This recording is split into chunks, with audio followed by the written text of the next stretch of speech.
All right, ladies and gentlemen, Fubs in the house, and welcome back to the channel. I received a request from a subscriber, and here I am fulfilling this request because he asked me to explain a little bit more in detail my filtering system for large format lenses. And yeah, you have several options. This is my preferred option because of a couple of reasons I'm going to explain in a second. And this is not like the best, but it's the best for me. It's the best like for my kind of intended use. So you might not be okay with this and you want to explore other solutions, but nonetheless, this is what I use, and I'm just going to share with you a little bit some details. So I'm using a Lee Filters SW150 system with my large format lenses. So we can divide in a couple of options. One is going to be clamped option, and the other one is going to be like a screwed option.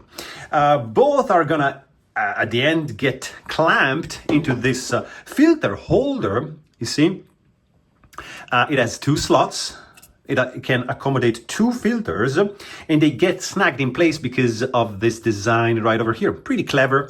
I don't think you can stack more, but I mean, two, it's already a lot, and it's going to create some reflection, some issues if you stack more, so probably don't.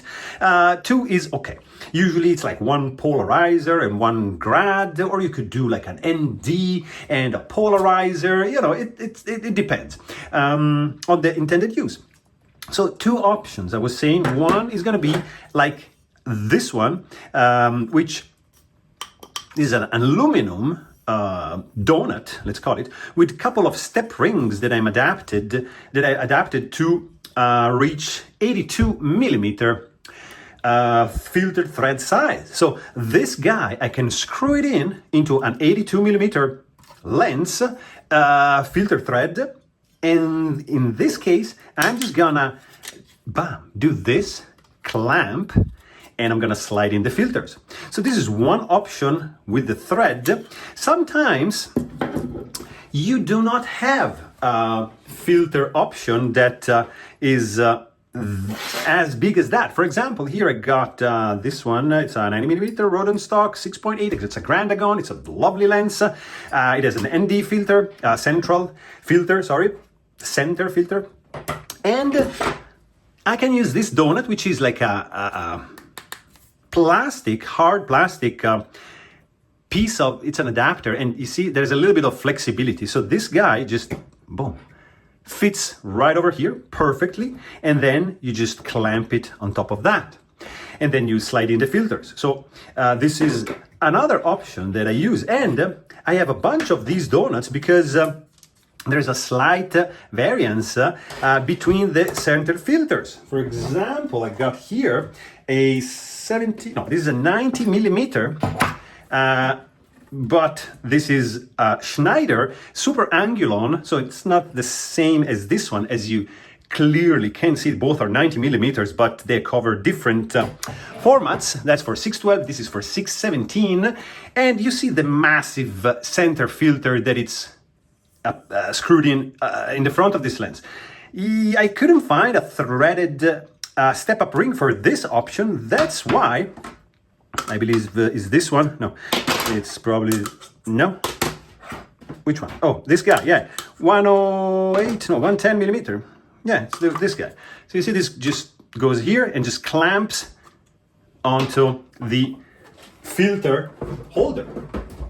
So you have two options, threaded or not. Up to you. I prefer the threaded one. It's gonna be more safely attached to the lens, because sometimes you focus, and all these lenses that I use, they have a lens guard. So if you retract, if you don't have like this, the lens guard like perfectly set, you see, you might bump into that as you focus closer. If you have the adapter on the outer ring of the center filter, so if you screw that in, nothing is going to happen because this is sticking outside of the lens. So this is a little bit more solid, but guess what?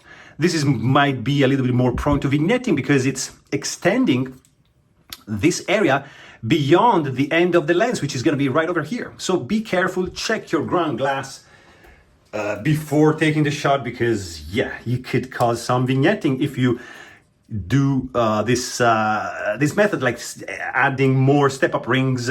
For example, it's gonna be tricky. In this case, you see, I have an 82 to 105 millimeter. I had to use two because I couldn't find one, and unless you go custom. But anyways, these are the donuts that you can clearly use. This is the filter adapter for the large SW150 filters with this beautiful thing. I got this on from Linhof Studio.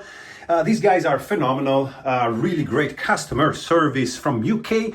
They sent me the wrong one. They sent me a replacement free of charge. It was like a very pleasant experience. Even if they made a mistake in the order, they absolutely made me happy afterwards. Now, I just want to show you and share which kind of filter I'm using. There's like a couple that I'm missing, but this is my filter pouch, which has a couple of, you see, zippers on the side. Opens up like an accordion, so you can easily access your filters. Is velcroed right over here and right over here, and it's a pretty cool pouch. It has like a strap and a velcroed thing here going on the belt. You can just attach it to pretty much any camera bag you have. Which kind of filter do I use? I'm missing two that I would like to use. Don't be like a dum-dum and break this filter because they're very expensive. I got a 0.6 ND medium grad. I don't know if you can see. I should probably take something white to show you. Let's do something like this so you're gonna see what I'm talking about. You see, there's a gradient right over here. So 0.6 medium, and then I got a 0.6 soft. So you see the gradient, it's even softer, so gradually fades more gradually. And then I got a hard one. There's also like a very hard with like pretty much like a straight line, and that's again a 0.6. I'm thinking like to get some 0.9, so 3 stops of reduction. This is another pretty cool one. This is an orange filter, number 16, yellow orange. It's phenomenal in black and white. With your clouds, they are gonna pop like crazy. This is just a basic 0.9, 3 stops Lee ND filter, and it's pretty curious. They all have the date they were manufactured. That's pretty amazing. Of course, I got the Lee, the big stopper, the 10 stop filters, 10 stops filters. That is phenomenal. It's really, really useful. I got a couple videos with this one, so check them out. And lastly, but not leastly, I got the CPL, the circular polarizer. So this thing is phenomenal. It's gonna, I chipped it, dang.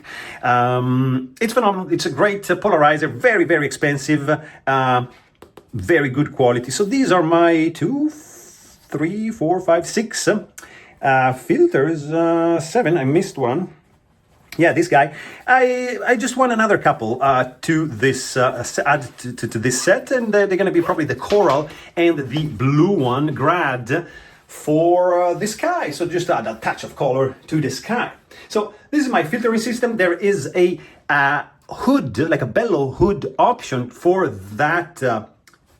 For this filter holder, that just you replace these two parts with a metal one, and it magnetically attaches to it. But I'm not sure. It's very expensive. I would love to have that, but it's a lot of money. And I'm worried that it might cause some extra vignetting if I'm not careful. So that's still in the back of my head. But anyways, this is my filtering system for large format lenses. I really hope you guys enjoyed this video. Thanks for watching, and stay tuned.